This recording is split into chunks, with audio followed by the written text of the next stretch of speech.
Le cancer du sein est d'abord la première cause de cancer chez la femme. Après le cancer du sein, le cancer de l'utérus. C'est montrer à quel point le cancer du sein est une préoccupation majeure. Le cancer du sein, c'est une tumeur qui se développe au niveau du sein et qui se multiplie de manière anarchique. Cette cellule se multiplie de manière anarchique. On appelle cela, en termes médicaux, en forme de métaplase. Des cellules qui se développent anarchiquement et qui deviennent envahissantes, difficiles à soigner. Donc, c'est cette tumeur qui, si elle n'est pas découverte à temps, devient un cancer et peut tuer la femme qui porte ce cancer. Très bien, d'abord, le cancer, il se développe de manière très insidieuse. C'est-à-dire, ça ne commence pas par des symptômes qui attirent l'attention, tels que la fièvre, tels que la douleur. Non, le cancer, ça se manifeste de manière anodine, comme une petite boule que la femme ressent dans son sein, surtout dans le cadran supérieur-externe ou supérieur-inférieur. C'est dans ce cadre, généralement, soit au niveau d'ici, ou au niveau de là, ou au niveau d'ici, ou au niveau de là. Rarement dans cette partie. Donc, c'est une petite boule que la jeune fille va commencer à sentir de manière anodine, parce qu'elle ne fait pas mal, elle n'attire pas l'attention, mais elle va grandir petit à petit pendant des années, devenir dure. Quand elle devient dure, là, attention, ça commence à devenir cancérigène, cancéreux. Et ça se manifeste dans ce cas par la peau du sein qui s'affaisse, ou la peau du sein qui devient comme si c'était la peau de l'orange, ou le mamelon commence à faire couler du lait, alors que la femme n'est pas en grossesse, elle n'allait pas. Plus tard, il y a une éruption, une plaie qui peut apparaître sur le sein. Voilà les symptômes qui peuvent attirer l'attention de la femme qu'elle est en train de porter un cancer, et qui n'est autre que le cancer du sein. Bien, ça prend le sein. D'abord, ça déforme le sein pour voir que le sein devient plus rugueux. Ou si la boule est très grosse, le sein devient plus gros, plus dur, et des fois ça peut faire mal au toucher.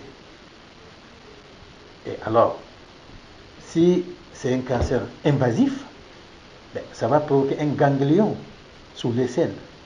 Il y a la tumeur et puis il y a le ganglion sous l'aisselle. À cette période-là, ça devient vraiment très dangereux.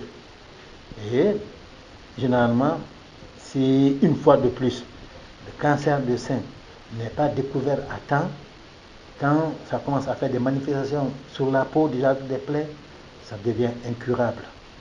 Et ça peut emporter la femme qui souffre de cette maladie. Une des causes du cancer du sein, c'est la prédisposition génétique héréditaire. Si dans la famille, il y a par exemple une tante ou une grand-mère ou une cousine proche de la famille qui a souffert de cancer du sein, ça signifie que dans cette famille, il y a la possibilité qu'il y ait d'autres qui puissent en souffrir. Alors donc, c'est cela qu'on dit qu'il y a une prédisposition héréditaire, une prédisposition génétique. Mais la principale cause de cancer du sein, c'est la cigarette. Vous voyez-vous, la cigarette est très dangereuse.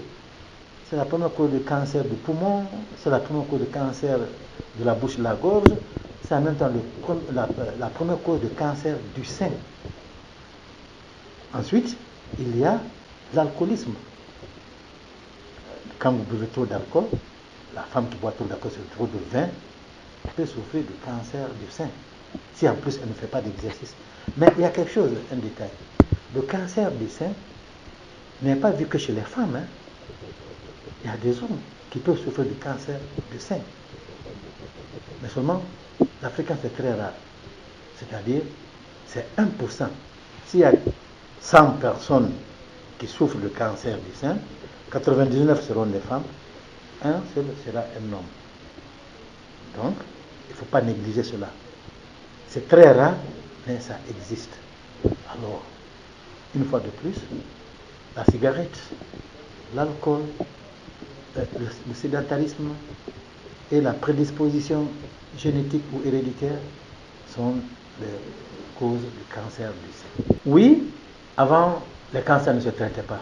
Cancer signifiait, avant, il y a 15-20 ans, mort. Mais aujourd'hui, avec le développement de la science, surtout de la médecine, je veux parler par exemple de la chimiothérapie, de la radiothérapie, il y a des cancers qui se soignent, qui guérissent. Mais la condition sine qua non est que ça soit découvert à temps. Il ne faut pas attendre que ça atteigne un certain niveau d'incurabilité pour espérer soigner définitivement. Non, là, dans ce cas, c'est le soin palliatif. Mais sinon, si le cancer est découvert très tôt, eh bien, chez la femme, par exemple, avec la chimiothérapie, ça réduit le volume de la tumeur et au lieu de faire une grande opération pour enlever tout le sein, on ne fera qu'enlever la petite tumeur. Alors donc, si tel est le cas, c'est curable. Pour cela, les précautions à prendre sont les suivantes. Premièrement, à partir de 25 ans. Parce que généralement, c'est à partir de 25 ans que ces cancers commencent à se développer comme apparition de tumeurs dans le sein. Ce qu'on appelle l'autopalpation.